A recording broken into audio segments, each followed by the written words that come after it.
skin Aurora อีពិចនេះអត់ចាំបាច់មាន500 600អា QQ ទេមានតែ20 30អា QQ ក៏អាចទទួលបាន skin មួយយកទៅលេងដែរ យើងមិនជឿឯងទេ ជឿឬមិនជឿចាំខ្ញុំបើកឲ្យមើលអាចត្រដំបូងហ្នឹងគឺគេដាក់ free អញ្ចឹងយើងចុចត្រដំបូងទៅធម្មតាទេរបស់ free ហ្នឹងគឺវាអត់មានទាន់បានចូលអីទេវាចូលតែរបស់អត់ប្រយោជន៍ទេហើយត្របន្ទាប់ត្រលើកទី2ហ្នឹងក៏គេអត់ទាន់យកអា QQ ពីយើងដែរអញ្ចឹងក៏គេ free ឲ្យយើងដែរ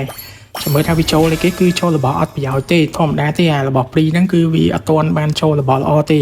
ហើយឥឡូវហ្នឹងខ្ញុំក៏ដាក់ត្រទី3ហ្នឹងឲ្យអស់10អា QQ អ្នកទាំងអស់គ្នាឃើញអត់អ្នកនរនេះឃើញចូល skin ហ្នឹងអត់ខ្ញុំថាចូលអីអញ្ចឹង skin ហ្នឹងគឺយើងចូលបានមួយថ្ងៃយកទៅលេងទៅ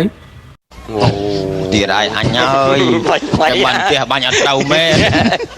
ខ្ញុំនិយាយពីក្បាលវីដេអូមកថាចូល skin តែអត់ដឹងថាចូល skin ដៃឬក៏ skin trail មួយថ្ងៃអីទេតែឥឡូវនេះយើងចូលបានដូចមាត់ខ្ញុំអីអញ្ចឹងអ្នកនរនេះទៅបើកទៅតែ3ត្រទេគឺនឹងចូល skin trail ហើយ